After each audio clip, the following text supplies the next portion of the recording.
Good. Well, good afternoon and welcome again to the Church of the Good Shepherd for our third and final session on planning one's legacy. We've had great input so far as we've thought about all the medical decisions that one needs to make in life, and then also financial and estate kind of planning that comes with those decisions. And one of the main takeaways from all that, of course, is I think as you've heard, if you've chimed in on these other ones, is that while you have the time and the opportunity, while there is no rush, while there is no crisis, this is the ideal time to have these very important conversations, to think through some things, to make some plans, to put it in a folder, to tuck it away, to give it to the people who need it, and just be done with it. I realize these are not the most happy things for us all to get to talk about, and we certainly hope that we wouldn't have to make those plans or put those into use for any particular reason anytime soon. But thank you. I'm moving the microphone there.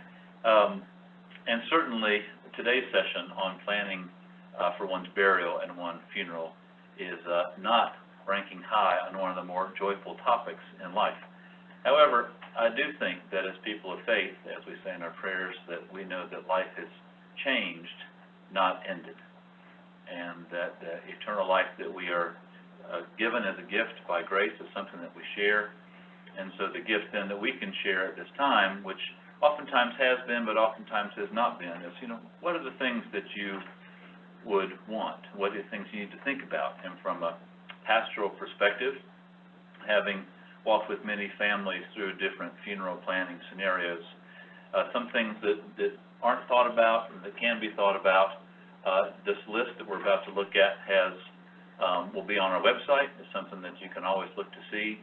It is sort of a companion to the list that Eric gave us a couple weeks ago, this love letter to one's family, as well as a document that we always have on our website, Planning for One's Funeral, which really has each of the suggested lessons in it and things like that, and we'll talk about that. So thank you for being here. I want to start with a prayer, and then we will go into the subject matter. Let us pray. Gracious Lord, Heavenly Father, whose Son is the way and the truth and the life, we thank you for that truth, we thank you for the way, and we thank you for the life we share here on earth and the life we share with you and others for eternity, which we receive by grace and faith. As we go through the subject, we realize it's not easy, but we also do it with perspective that in your Son, Christ, is our hope, and that there are so many joyful things that can be shared, favorite music, favorite flowers, the people we love, and how we want them to be with us and guide us and be together to receive your comfort at the time of funeral and burial, even if it is a time of grief. Be with us and guide us this day and always. Amen. So if you want to go ahead and share that, Ellen, that would be great. Your document? Yes. So I've created a little document here. Again, this is the one I was talking about that is going to be on the website. And I want to go through some points that come with it. And the first one that I want to bring up is really one that's pertinent to people of Good Shepherd, a simple, basic question. And I guess the rest of my talk is between some nuts and bolts kind of things that I would say, and then things that are on the more spiritual side. So first of all, what I would suggest is that you can print out this document. It's a Word document. I can email it to you. Again, you can get it from the website. You can type in, you can write in, you can do what you want. But one of the first things to think about when you're planning your service is, where will it be? Many folks who call Good Shepherd home also maybe have a parish home in Charleston or Jacksonville or Atlanta, some other place. And one of the decisions your family members need to know about is which of these church homes is where you'd like the service to be. It's a little bit different than the burial, potentially, but we can talk about that. But you would lay that out, and of course, as the bullet point says, the time of day, you can't always predict, and the date that would be, obviously, you can't. And those are things on a pastoral level that are really negotiated with the clergy of that parish by your family members at that time. Speaking as one of those who's done that a lot, we do our best to accommodate people when it comes to travel plans, things about work, things about school, a time when everyone can be there. As we go further down, when we talk about is it going to be a casket burial, is it going to be ashes, there's some timing differences with those, of course. Usually with the casket burial, the burial is within 3 or 4 days of the time of death, and with ashes, it's usually 7 to 10 days, but in this time, particularly with COVID, sometimes that's even longer. And it actually gives us some time to be a little more flexible with schedules and planning when it comes to that. So that's number one, which church? And then number two, is the burial itself at that church, on its grounds, like here at Good Shepherd, or is it another place? Maybe there is a family place in another part of North Carolina or Louisiana, or where that would be. Maybe your service would be in Charleston at that church, but then you plan to come here to Good Shepherd to be buried. All those things can be worked out in coordination with the clergy person and the funeral director. But as we think about what the options are here at Good Shepherd, I just wanted to share some of those things with you, because we do have places here that one can be buried. There are a few 10 by 10 plots in the graveyard, which are for caskets and are restricted to casket because of the space part of that. We are creating some new spots that are 5 feet by 2.5 feet, meant to have the ashes of 2 people there with the granite headstones that you see that are already out there, that type. We have some particular sizes and shapes that are part of our guidelines, and that set of guidelines will also be available on the website. And then we have the memorial garden, which is our second option. We've had one of those for some time, and the renovations that are upcoming, we're replicating what that is, so there'll be even more of those places in the memorial garden. And those are $600 per plot. And then the columbarium, that's coming new. We'll have something to say about that next week at the annual parish meeting, and again, there'll be pictures and designs of what that is. But you've probably seen columbarium before. It's above ground. It is basically a niche, a compartment, 12 by 12 by 12, into which 2 different urns can go. So spouses can be buried together, or you might just purchase a niche for oneself there. And on the front of that, then, when it is closed off, is the nameplate and the engravings and those type of things. And the prices for those are $2,000. We are doing our best, because we know at this time this is not a time that, well, just money isn't an issue. We don't want it to be an issue for you all, so having all these various options.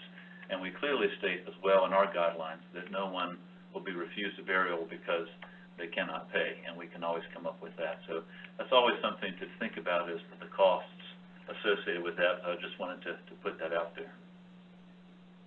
The third thing is, who is the officiating clergy person? Sort of de facto, it ends up being the rector of that parish. So again, if it's Charleston, or if it's here at Good Shepherd, it's me or someone there. If you wish to have other clergy people involved, the best practice of that is to speak to that rector and say, I would like to have this person involved or that person involved, and they extend the invitation to that person. So just be mindful of that if you have other people, and if they're available. You might give them a heads up, and as a courtesy, that that's something that you would like to have. But that's an important piece of it. Going down to point number 4, the choice of a funeral director. Now, sometimes this has been made in advance. It's sort of a 50-50 on the recommendation piece. Do you need this or do you not need this? One reason you might is sometimes there are pre-arrangements that can be made. And just like you would have a payment plan for a car or a house, you can make an arrangement with the funeral director and pay over time for those services, so that at the time of death, that cost has been covered already. It doesn't have to come out of your estate. A family member doesn't have to scramble to pay for it and figure all that out. And those pre-arrangements have also determined the size and shape of the casket, what it's made of, the same for the urn, all those kind of things. So having those documents, having people know what that is an option as well as you're making those plans. One of the main choices, obviously, that people make is, do I want to be cremated? I think just a few years ago, the percentages tipped from, there used to be more casket burials than cremation, and now there are more cremation than casket burials. Some of that has to do with cost, and if you were to investigate that, you would see that casket burial is more expensive than a cremation and an urn. Some of it has to do with the stewardship of the earth, the space that my remains will take up in our graveyard or another place. Or the fact that you would like to have your ashes scattered at a certain place and not just buried. All those things go into those decisions. Both of them are as holy as the other one. There is nothing more holy or less holy about cremation, more holy or less holy about being buried. As people say, well, what about my body? What about all those type of things? Well, this is where the power of God comes in. And what I say is just think about people who, sadly, there were no remains when the World Trade Center was hit by the plane, and everyone who was there, a lot of people, it was just ashes. God is able to take care of that. And whether it's planned or unplanned, that's the truth. The same for someone who's been buried 1,000 years. Dust is dust, either way. Again, God can take care of all that as God will take care of that. So what we choose is not one better than the other. As I mentioned before, if you are choosing a casket or an urn, some people say just a simple pine box. Some people want it to be a walnut. Some people want it to be metal. All those things are fine. If it's an urn, is it wooden? Is it metal? Is it biodegradable? For our memorial garden, we ask that it be biodegradable. And sometimes, and very often, we actually just take the ashes and pour them into the ground. No urn actually needs to be purchased in that.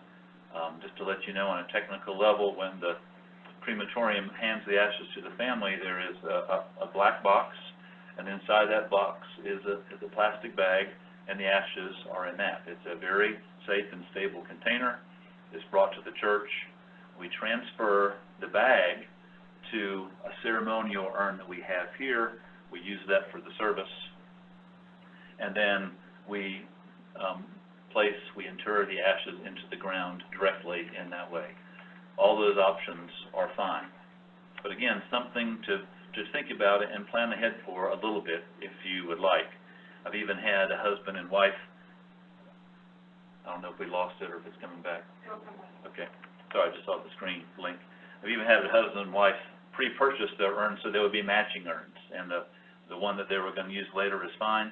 I've had people who find great urns to purchase off Amazon. Of course, Amazon has everything. And inexpensive, too. So, again, if cost is a factor, there are a lot of options to look at there, and happy to have that conversation and talk with you more about that. Here at Good Shepherd, one of the costs to consider when you're talking to a funeral director is that of a vault. Vaults are not required here at our graveyard at Good Shepherd. The casket can go directly into the ground.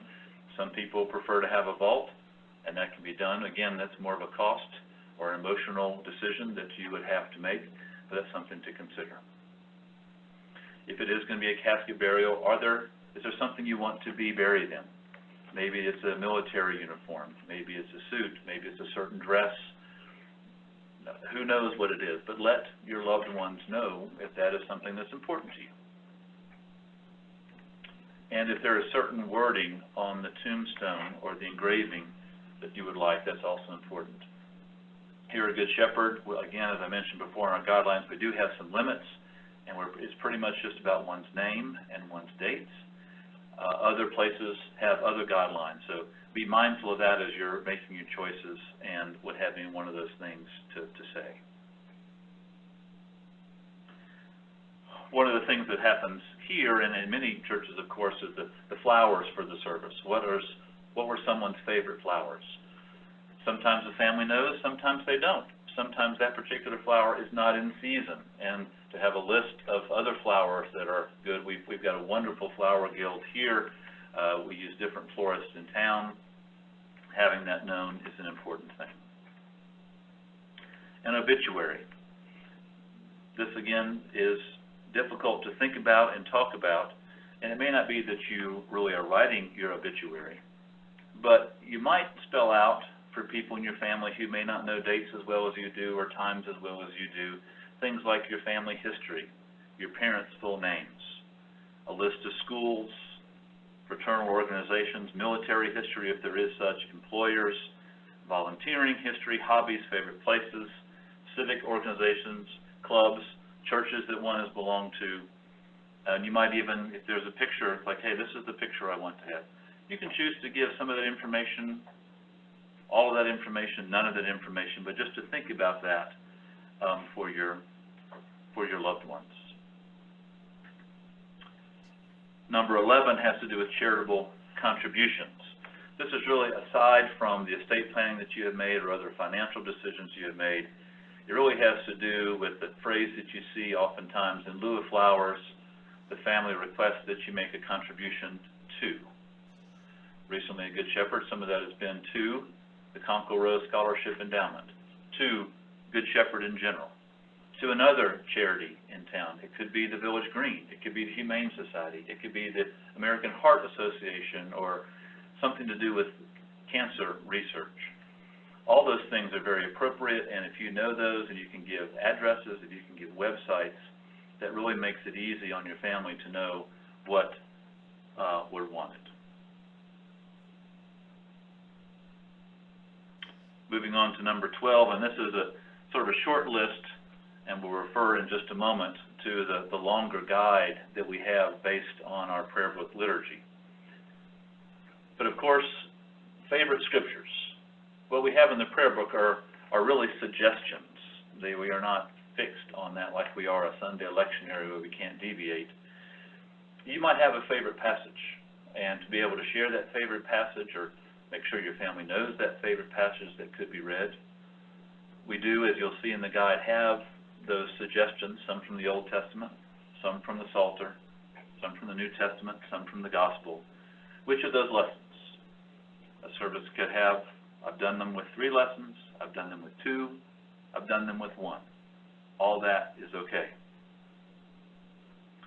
Is it going to be a Rite 1 service or a Rite 2 service? There's some oftentimes strong preferences with that. With the lessons you have chosen or the prayers of the people, is there someone you would like to read? A nephew, a grandchild, a brother, a sister, any of those people.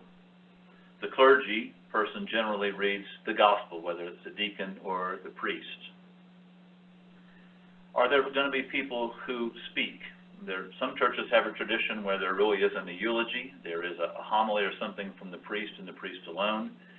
Here at Good Shepherd, we have the tradition of 1 or 2 family members offering some remembrances, and we're talking about 2 or 3 minutes of that. There are wonderful times for stories. Things can happen at the reception. They can happen at other times. But sometimes people, and it's a good pastoral thing, to be able to share how they shared love with you. If you actually say, no speakers, please, that is also a nice note for people to realize that, and it actually gets folks off the hook from thinking, I wouldn't have known what to say, I don't think I can keep it together, so it's nice to have that directive. Musical selections, favorite hymns. It might just be something on the piano that has no singing to it, or something with the flute or the bagpipes. But if I sing a song of the saints of God, or Christ has made the sure foundation, or You Watchers and Ye Holy Ones, if those hymns are important to you, Amazing Grace, we'll make sure to include those. Sometimes there is a soloist who's desired a family member or friend who would sing. That could be done at communion, that could be done sort of in place of the psalm, it could be done as a prelude, any of those type of things. And as well as the music here, if there is a prelude piece, sometimes there is a time of guests being seated for 15 minutes and the music can fill that time in helpful ways and pastoral ways. What music would you want to have people hear during that time? And we generally keep that, of course, to the sacred music of our hymnal and our church. Are there people you would have as ushers? Are there people you would have as chalice bearers, as pallbearers, or honorary pallbearers? If there's not a casket, but you still want to have people sort of have that function, we certainly can do that. If someone is cremated and there is an urn, oftentimes a clergy person carries that in procession.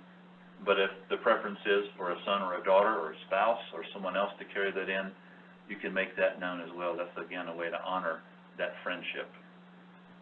Any other special details that you've thought of, that you've seen when you've gone to someone else's funeral?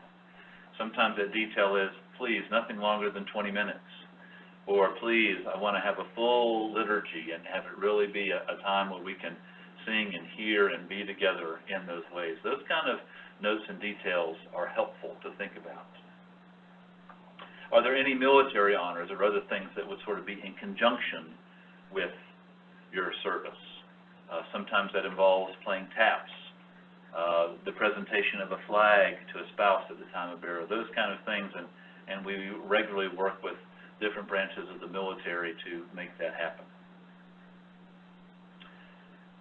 Some other just very quick things is if there's a reception. We here at Good Shepherd are very used, when we didn't have a pandemic, used to having a reception here where people could gather and eat and share stories and share pictures and all those other kind of things that are good to help us in our grief with those who have gone before. Sometimes that reception might be at another place, at a club here or someone's house here. All that's fine as well. What are your wishes? Are there any special people to contact about the service? If there is a cousin who lives at a different part of the world or country, and maybe they're just on your Christmas list, but you just want to make sure that they know, that they can be there somehow or another. Eventually, we will have enough bandwidth here at the church to be able to stream the service and be able to let people know and join in that way. We've actually had a first this month when we had a burial service, and the family couldn't come because it's so far away, and we filmed it for them because they wanted to have that closure. They didn't want it to delay anymore. So we filmed it for them. Murdoch and I did the interment, and we look forward to that time where we could gather with them in the memorial garden and say prayers together in a helpful way, but we made sure that burial was happening. So there are two other documents that I want to mention. One we're going to go through here briefly, and the other one will be on the website. It's actually still being finalized because we're adding a columbarium and want to have some things up to date with all that. But if you are to be buried here, if you're to make that choice, there are guidelines that we have about the graveyard, the memorial garden, or the columbarium that would be important to know. But the memorial service guide has more to do with the liturgy. So Ellen, if you would pull that up. And maybe as she's pulling that up, Lee, I don't know if you have a question, or Bill, if you have a question, I'm happy to answer one. Yeah. You skipped over communion or no communion. Is there an issue with that? Thank you. I didn't mean to skip over that. It's just one of those choices that folks can make. Would you like to have communion at your service or not? Some people are concerned that having communion, that a lot of the people in their family, or some of the people in the family, or one side of the family, don't regularly receive communion, so it feels awkward or an imposition upon them. Or maybe they're just unchurched, and that awkwardness is there as well. Some people, I'm going to have communion. It's been a regular part of my Sunday life. It's one of the ways that we know that heaven and earth sort of touch each other. And that time of communion, as we say, with angels and archangels and all the company of heaven, it's a time where all the company of heaven and we here on earth are meeting, and in the best way that we can, spiritually sharing that meal. It's actually a foretaste, having communion, of that heavenly banquet which we enjoy. So to have communion at one service is basically to acknowledge that there is a great feast, which now the deceased, the one who we're remembering, is enjoying in heaven by the grace of God. And we, by partaking in it here, keep that connection going in a wonderful spiritual way. So my preference is that people would choose communion. But again, that's just my preference. There is not a rule about having it yes or having it no, but to make your wishes known, and that we would be able to do that. Thank you. I didn't mean to skip over that one. Lee, did you have any questions? I'm all set. Thank you, Rob. Okay. Thank you. Glad y'all are here. Carol Hunter's here too. And Carol Hunter's here too. Hey, Carol, good to see you. Got any questions? She might be muted. Okay. So I'm gonna just go through some of these, some of the things on page 2 of this. When you get to it, it says some of the same things we've talked about: readers, music, memorial gifts. There are a few fees associated with that. There's not a fee for the church. There's not a fee for a person. For a musician, there often is for flowers and for reception. So it's just delineating those a little bit so that you and the family are aware of those things. On page 3, when you fill this out, it's just giving us things that we need to know. Your full legal name. We have a parish register. We don't have to turn anything into the county, but we are keeping historic record, and we want generations to come, if they come back and pull that big book off and dust it off, to see what are the real names and for genealogy and ancestry purposes. Your date of birth and your place of birth. Sometimes that it's best that is written down so that just people know for sure. Also, what you put on here are the names of the people in your family who you would like to have primary responsibility, now that you're gone, to have conversations with me. When there's a family of maybe 3 or 4 children, I do my best to sit down with all those children and make the decisions. But if there's one person that you would designate as the one who would need to decide or negotiate those things, or who they are, so that we can clearly be in touch with them. Things we have talked about: where you would like to be buried, cremation or coffin, receptions. Maybe your body has been donated to science, and that we need to know that, so that we allow for the waiting period that's involved there before we have a service. I guess that gives me a time to say we can always have a memorial service without a body in a casket, without ashes, and do the interment later. But the prayer book and the church traditions make provision for that. But that's one of the things, too, that might be delineated in any of those details of your plans. If you've chosen a funeral home, to let us know, and particularly if you have some of those documents that support the relationship and the contract that you have with them, that's very helpful.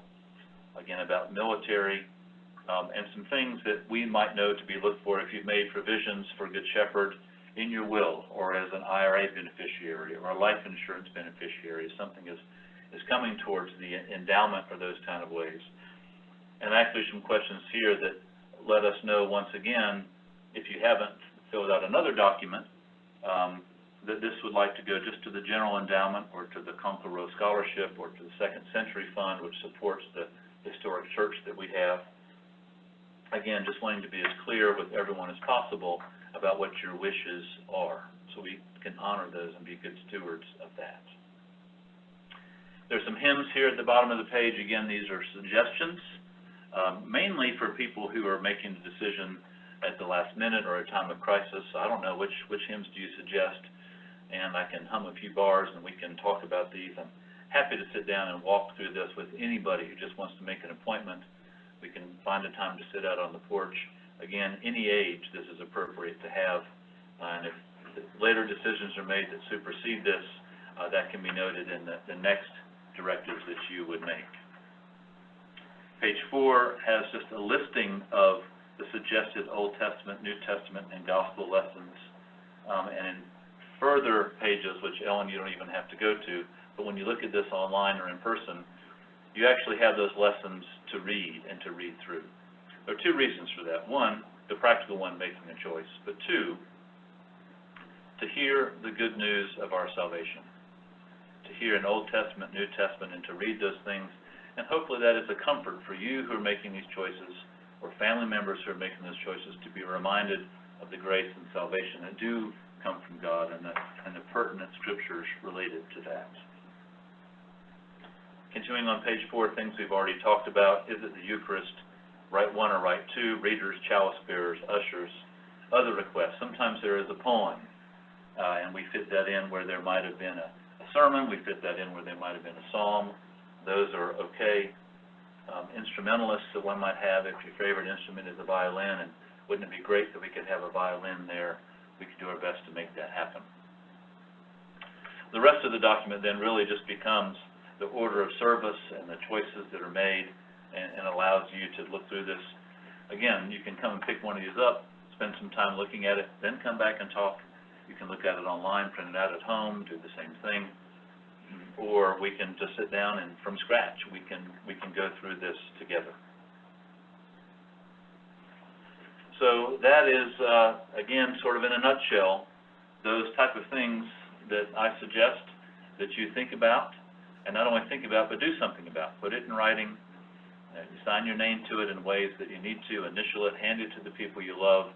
We keep copies here at church in our file cabinet so that we have those too, in case this other copy can't be found or for whatever reason. Just wanting to be informed as your spiritual home, wanting to help your family be informed of these decisions that you have made. As it says on the front of this cover, that the liturgy for those who have died is an Easter liturgy. We are resurrection people. We live in hope of the resurrection, and much of the service is really more geared towards the joy of resurrection and the comfort that comes from knowing that new life is with Christ.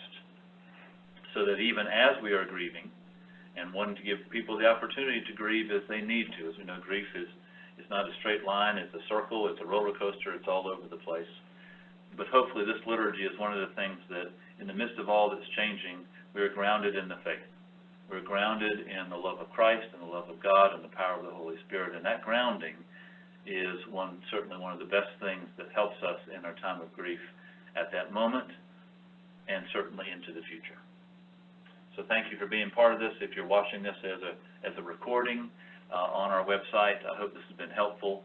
And feel free to forward it to anybody who you think would find this helpful. We're just trying to help. We're just trying to help folks out of crisis situations and decisions that maybe aren't as well thought out as they could be in that time of crisis, to think it out, to know your desires, your medical, the things about your estate, the things about your finances, and the things about your spiritual life.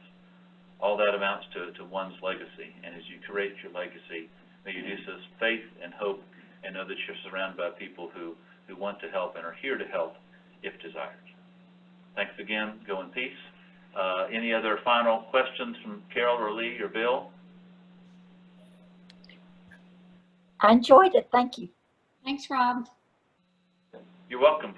Ellen has a question. I do actually have a comment when you were talking about the military honors. One of the things that I learned when my grandfather died is that he was in the military, but it was years and years ago. And in order to have tap, plate, or a flag, you have to have the discharge paperwork from when they were in the military for the funeral home to arrange for that. So that may be something that in preparation, if you can go ahead and find that and put that with all of your paperwork, that would leave one less thing for your family to have to worry about at that time. Thank you. Thank you. That might be something to put on the form, just Yes. as a I'll add it to it. in parentheses. Mm-hmm. Yes, discharge paperwork needed, something like that. Great point, Bill. I don't know, maybe you with other funerals, other planning things have come to mind that also would be good to have in our notes. Can you all think of anything that would be helpful? It's just having the conversation is the biggest part. Mm-hmm. If you don't have it, you can still have this form, but it's thrust upon you at the last minute. That's right. And you still have to go through it. It's great to have a letter from a parent, or in my case, my father had a letter and he listed out everything he wanted. Right. We just basically took that letter Right. to the church and the funeral director, and they did everything. Right. Right. It wasn't a hassle. Okay, thanks again. Thanks, Ellen, for all your technical assistance. Bill, and we'll see you again the next time. And thanks to the Endowment Committee for putting all this together. We really do hope that it's been helpful to you and will remain so as you get a chance to create your legacy and make these plans. Go in peace. Okay.